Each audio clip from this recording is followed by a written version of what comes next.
A quick note before we begin. This episode touches on racism, child abuse, and death, and includes disturbing language about those things. Please keep that in mind when choosing when and where to listen.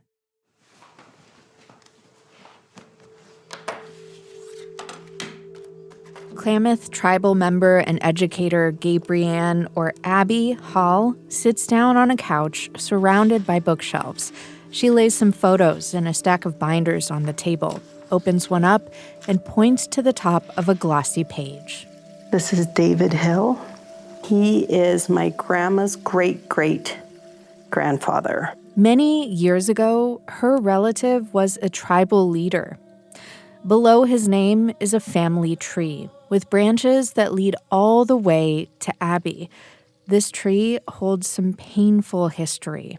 And all the writing in red are the different boarding schools that people attended generation after generation. This is just my family line, and you can see how many people attended boarding schools, and every Native family is similar. These pages didn't come easy. Abby's been working on uncovering this history for years. What I honestly thought when I started this research project was I would be able to go online and find a list from the federal government of all the Klamath tribal members who attended boarding school. No such list exists. We made one from scratch. Literally, you going through the archives and me running around with a clipboard asking people their family history. Through years of painstaking research, with help from OPB Oregon Experience producer Cami Horton, Abby constructed the family tree laying on the table in front of her. They unraveled the mystery of what happened to generations of Abby's own relatives and more than 500 Klamath tribal people in boarding schools. From the Gert Boyle Studio, I'm Jen Chavez, and this is The Evergreen, a podcast about the place you call home. Today, a piece of American history that's difficult but necessary to reckon with. From 1819 through the 1970s, the U.S. government removed Native American children from their homes. Tens of thousands of kids, preschoolers to teenagers, from tribes across the country grew up in boarding schools. The schools could be violent places, even deadly, where expression of indigeneity was forbidden and brutally punished. The schools were part of a colonialist project of forced assimilation to white culture, of forced erasure. The federal government took these children with intention and purpose so they could stomp out everything that was Native American in them. But young people and their tribes fought back against the erasure, and they're still fighting today. And the irony is, all it did was plant seeds of resistance that made us want to come back stronger. You've probably heard of Native American boarding schools before. Maybe, like Abby, you have relatives who attended them, even if they didn't talk about it with family. The complete stories of these schools and what happened there have long been obscured, though. The government that created them has never really made this history readily available to descendants or the general public.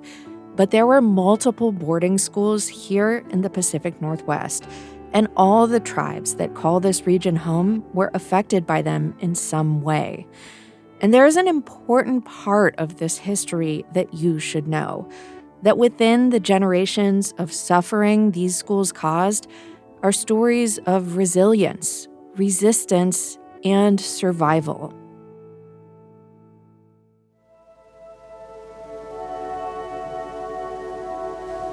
The ideas on which boarding schools for Indigenous children were founded date back nearly half a millennium.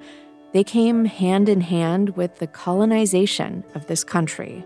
This boarding school philosophy goes all the way back to, Benjamin Franklin saying, take these children and raise them up. It went back to the 1600s of taking Native children away from their families and raising them up within the dominant society's religion. And they wanted to do so because of this misplaced notion of civilization. To civilize at that time meant eliminate their culture and make them Christians. David Lewis is an assistant professor of anthropology and indigenous studies at Oregon State University. They were trying to, in their own words, save people essentially from themselves. By the mid-1800s, the federal government had forced most tribes off their homelands and onto reservations, including Klamath, Modoc, and Yahuskin Paiute people who comprise the Klamath tribes of today. The government appointed white agents to live on the reservations and act as liaisons. Many reservations then opened schools, some of which were run by churches. Attendance was not really a choice. Native people on reservations were not citizens. Just signing a treaty didn't make you a citizen. So because of that, the government basically had really free rein to force their kids to go to school. On the Klamath Indian Reservation, a live-in boarding school was opened in the 1870s. The children would fight back. They would run away. At the Klamath Indian Agency, the girls actually set the dormitory on fire. The problem with these on-reservation boarding schools, in the eyes of the white government, was twofold. First of all, even though the kids weren't living at home, they were still too close to their parents and tribes. It was too easy for them to retain their culture. It was too easy for them to run away. Second of all, they were expensive. It became almost impossible for the federal government to put a school in every small community. And they figured out that if they made a larger school with only a few administrators and then teachers, they could save money by concentrating all those students into one location rather than 5 or 10 reservations. So along came U.S. Army General Richard Henry Pratt to reshape federal boarding school policy.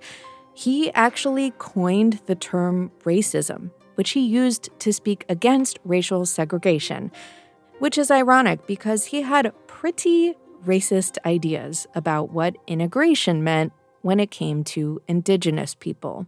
All the Indian in the race should be dead. Kill the Indian in him and save the man. With this philosophy of forced assimilation and intentional deprivation of family support systems, Pratt opened the nation's first off-reservation Native American boarding school, the Carlisle Indian Industrial School in Pennsylvania. He modeled it after a program he used on indigenous prisoners of war, if that gives you any sense of what it was like there. He wrote to those white government agents on reservations with a message for the tribes. Send your kids to us. We'll educate them in English, teach them a trade, and they'll come back to you ready to participate in American society. Some tribes agreed to this. Over the years, more than 10,000 children were sent to the school from over 140 tribal nations, away from everyone they knew and loved. What was the purpose of boarding schools? Klamath tribal elder Romaine Smokey Miller. Was it to assimilate? Which means to divide, to defeat, to take control over, to change and have authority over. But you can't do it if you don't separate. That's why they didn't get to go to the same schools. That's why they were sent all over. So they couldn't have attachment with their family to separate that spirit from the elders to the children, from the siblings to the siblings. It gave me the goosebumps thinking about that. It's a painful thing. And it wasn't just children who were hurt by that separation, Abby says. Those communities that lost all of those kids at once, those parents that now walked into a silent house. Just the sound of footsteps coming. Those little things. They weren't tucking kids in at night. They weren't reading stories or telling stories. They lost all of those things. On that family tree she pointed to, there are multiple ancestors who left the Klamath Reservation to attend Carlisle. In 1900, a group of 9 Klamath kids who traveled to Carlisle included brothers Sheldon and Clayton Kirk and their cousin Joe Ball. I actually was able to go into the Carlisle archives, and I found a letter from Henry Pratt. They did not make a very good impression on him. The whole party has proved to be the most unsatisfactory of any party received at the school. The Kirk boys were the worst of the lot. Here he is writing to Klamath Agency, writing about my family members and keeping tabs on them. It makes me happy that they made Pratt's life a little bit difficult. Joe Ball and Clayton Kirk ran away within months. They made it 200 miles before getting caught. Then Joe ran again, and on his official transcript from Carlisle, it says deserter. And those sorts of things give you pride, knowing that even the children were fighting back against this system. More of Abby's ancestors went to Carlisle, like her distant relative Mabel. This is a picture of Mabel Hood, and she was born in 1895, and she attended Carlisle in 1905. And what we know is that she was sent home with tuberculosis. She was put on a train. She arrived back at the Portland train station by herself, sick, and she wouldn't eat or talk. It was only when her father read about it in the newspaper that he knew to rush and get her. And so I can't imagine how this young lady felt on that train ride, but I have to imagine she felt all alone. The federal government's second off-reservation boarding school was here in Oregon. The Forest Grove Indian Industrial School opened in 1880. In 1885, 19 Klamath students arrived there, including the 17-year-old daughter of Abby's relative at the very top of her printed-out family tree, Chief David Hill. But it was a terrible time to arrive. Part of the school had burned down, so the government decided to move it down to Salem onto unwanted swampland. The kids were sent there before buildings even existed to build the school themselves while living in squalid conditions in tents. It was basically indentured servitude. The new school became the Chemawa Indian Industrial School.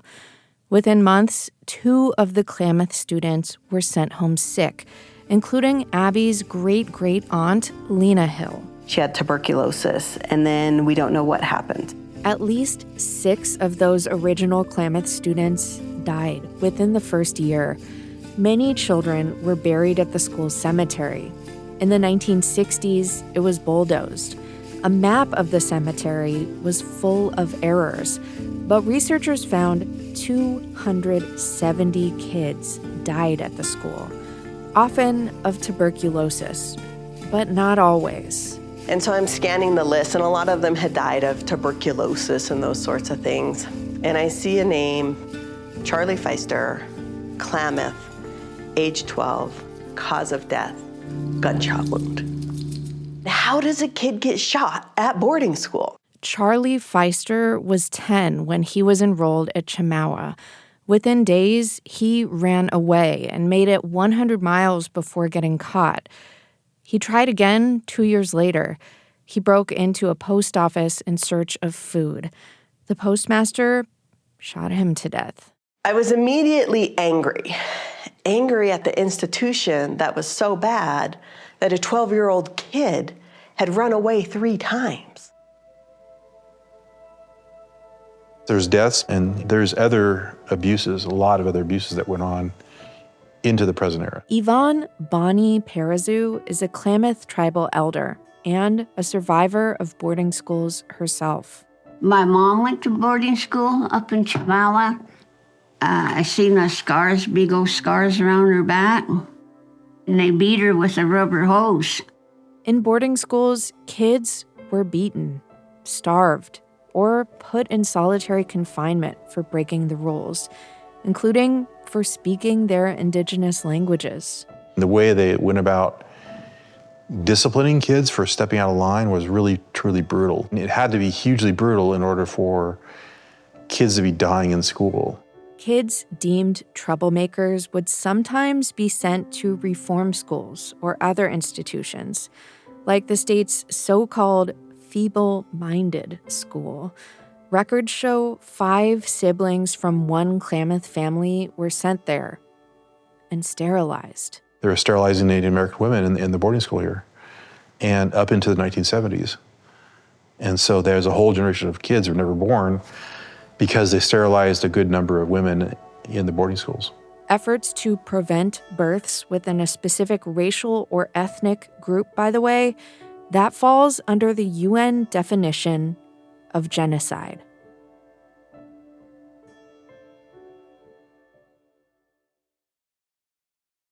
Chemawa, the boarding school in Salem, still exists today, though its mission is no longer to assimilate Native youth away from their culture. But by the 1930s, many other federally run boarding schools were beginning to shut down. New Deal programs funded day schools on reservations. Many students attended integrated public schools, but some kids were still sent to religious boarding schools. Conditions on the reservations are so bad that they want to get their kids away from the reservation and put them in a boarding school further away. Yvonne Bonnie Parazu went to a school like this. Yeah, I just turned 5. 5 days later, I think. They put me on that damn train. When we went to Catholic boarding school, Mom said, oh, they're religious. They wouldn't hurt my kids. That's no laugh. Almost by accident, Abby Hall discovered that her grandmother also attended a religious boarding school. Her name was Marilyn May Mitchell. Born in 1922 on the Klamath Reservation, her mother died at a young age, leaving Marilyn and 2 of her sisters to live with extended family. Eventually, the girls ended up in boarding schools. This was a good find, Cammie. This is my grandma's registration for Canyonville Bible Academy. And the one question that really got me was, do any evil habits cling to you? She went here first, and then later she went to Haskell Indian School in Lawrence, Kansas, and her 2 younger sisters were sent down to Stewart Indian School in Nevada. For years, Abby didn't realize Canyonville was a boarding school. She doesn't know much about her grandmother's experience in these institutions. The number one thing I've heard in my own family and other people's families is they didn't talk about it. But in retrospect, there are hints to how she may have been affected by her time there. My grandma was a fluent language speaker of the Klamath language and didn't teach it to any of her kids or grandkids. What happened in her experiences at 2 boarding schools that she would not pass that language on to her children and grandkids? Marilyn wasn't alone in this. I would hear different stories of kids would wake up and they would hear their grandparents talking. And the second they walked into the room, the grandparents would stop talking. The fear that boarding schools instilled in children of speaking their indigenous languages, of being themselves, wasn't an accident. It was by design. It was the whole point. But for all the generational trauma inflicted by boarding schools, there's power in uncovering these histories, in learning how students fought back, and in taking back some of what was lost.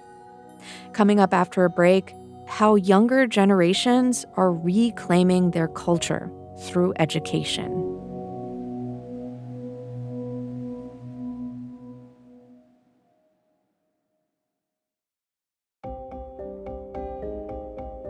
Thank you for listening to The Evergreen, a podcast from OPB about the place you call home.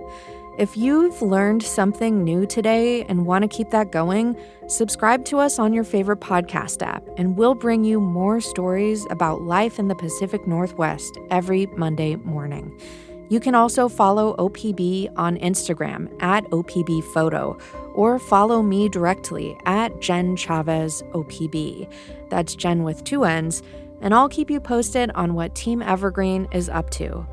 And remember, this episode about Native American boarding schools and all the great reporting and storytelling you hear about on this show is made possible by many thousands of OPB members. We couldn't invest years into deep historical research like this without the power of community support. Help keep our journalism going strong by becoming an OPB sustaining member today at opb.org/pod. And now, back to the show.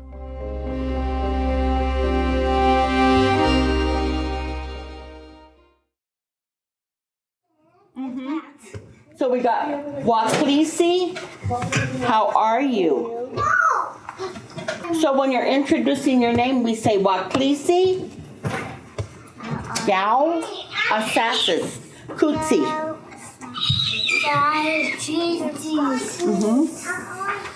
My name is Kutsi. Does anybody else want to try that?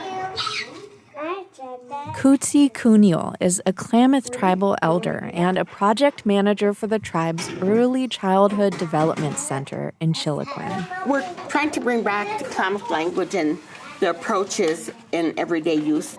For a few years, the school has had a language immersion program for preschool-aged kids. So usually we have them about 2.5 years. So by the end, they'll know at least 50 words. They'll know the greetings. They'll know how to say their name. They also learn words for colors.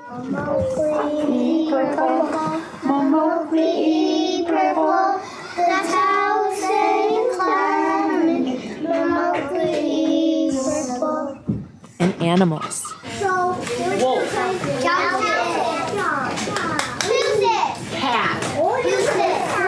And other things in the natural world. It's water. We're starting with what kinds of things we see in the river. This language ties Klamath people to their land, ancestors, and culture.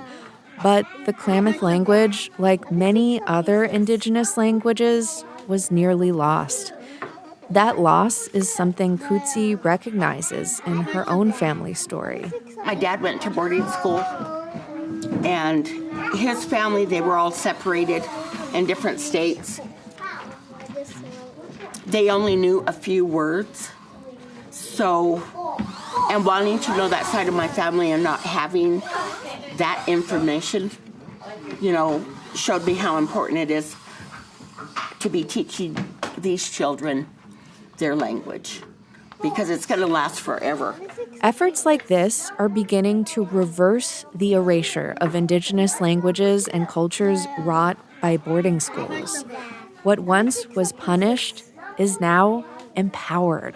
We have a couple good drummers and dancers, so encouraging them to have that freedom and self-expression is really important.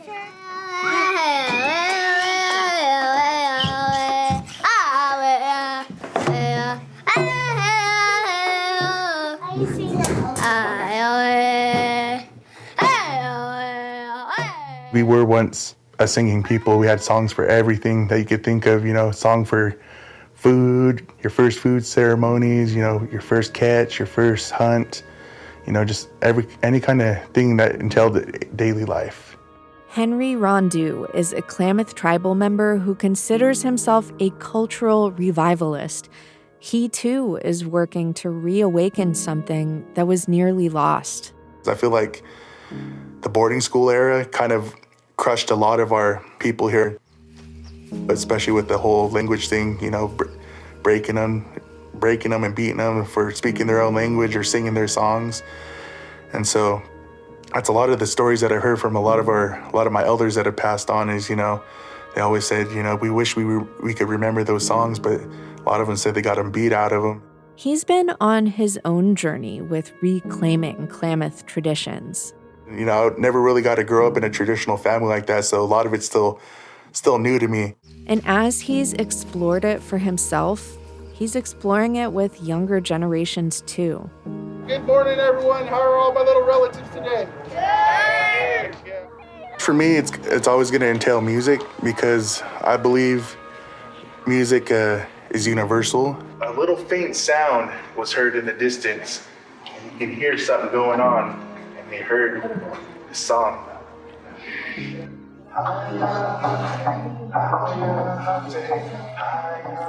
Makes the spirit feel good, especially with those little ones that catch on, and then hearing throughout the community every now and then when I see those parents or their relatives saying, "Hey man, we want to thank you for teaching our kids these songs." You know, they sing it every day and they're like, "Yeah, that one big Indian guy showed us."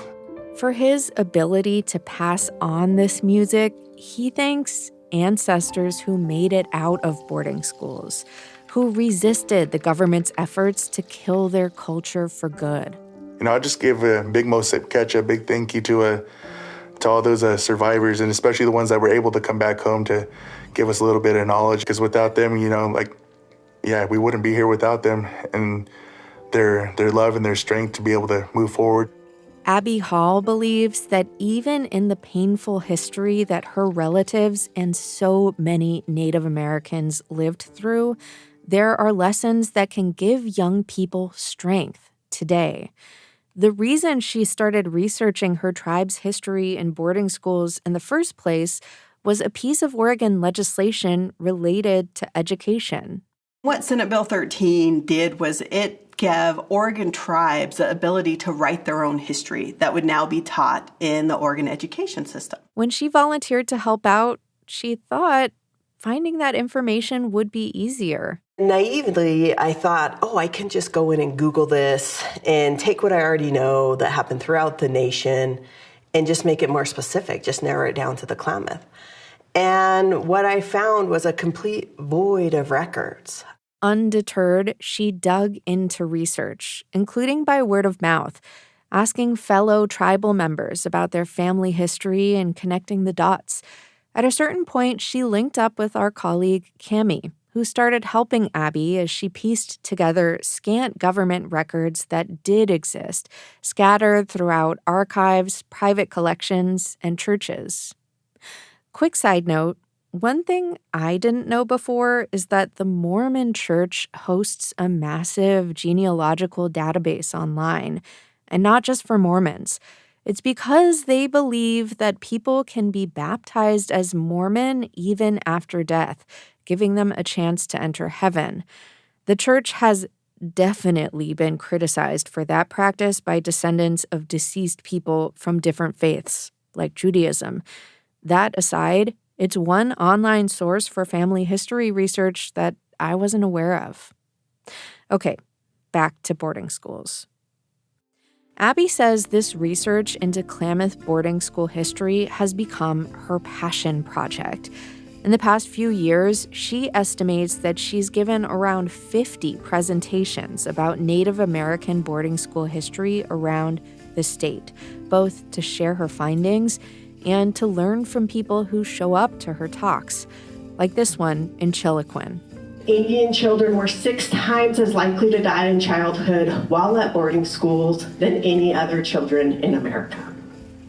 And still they persisted with the boarding schools for hundreds of years. There's tremendous value in uncovering history that for so long was kept in the dark. The boarding school experience is no longer being covered up and denied. And despite the destruction boarding schools caused, it's persistence that she wants to be part of the lesson Klamath people and other Indigenous folks take away from this dark history. The students who resisted, who ran away over and over, who even burned part of the boarding school on the Klamath Reservation down. Even under those circumstances, the children fought back. When you're in an institution where the power structure is not supportive of what you're doing, it makes it really hard. And I think that to focus on that resilience is often overlooked. We get kind of wrapped up in the intergenerational trauma, which is accurate and it is there. But as a people, just to be alive and be present today, you are from such strength and resilience, and that needs to be recognized. And that's such a different perspective than what I was raised with, and that's a powerful perspective. Now she can take the family tree she built and share that perspective with her own kids. Here's a picture of Ben Fay Mitchell. Doesn't he look like Papa? Yeah. And this is like 4 generations later. Don't they look a lot alike? Mm-hmm. Let's see. So this is me here. You're down here. Here's your grandpa. This is great grandpa David Hill. And what she sees and how young people in the Klamath tribes are engaging with their culture today is flipping the intended erasure of boarding schools on its head. The kids are all wearing their hair long. I see the youth council introduce themselves in our language, and they know more of the language than our tribal council. And so the irony of the whole situation is you stole the culture through the children, and it's the children restoring the culture now.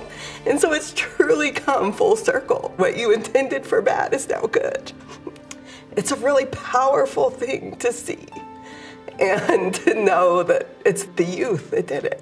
They were the most vulnerable, and that's why they attacked them. And now here they are with their native pride, and it's really cool to see.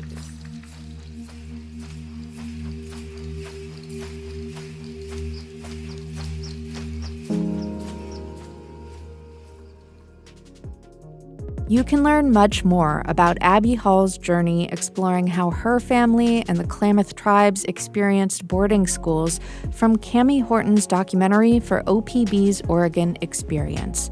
Find a link to Uncovering Boarding Schools, Stories of Resistance and Resilience at opb.org. Thanks for listening to The Evergreen, a podcast from OPB. I produced this episode, and our technical director is Stephen Cray. Nalene Silva mixed and mastered the episode. The OPB podcast team also includes Mia Estrada, Julie Sabatier, Peter Frick-Wright, and Sage Van Wing. Cammie Horton did the interviews you heard, which were filmed and recorded by Laron Kachaya, Jesse Sears, Jeff Kastner, and Todd Sonflieth.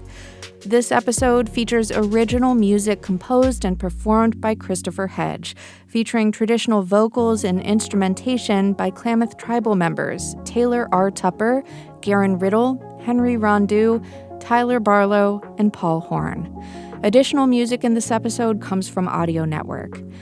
And if you have a question for us, please reach out. Send us an email at theevergreen@opb.org. I'm Jen Chavez. Catch you later.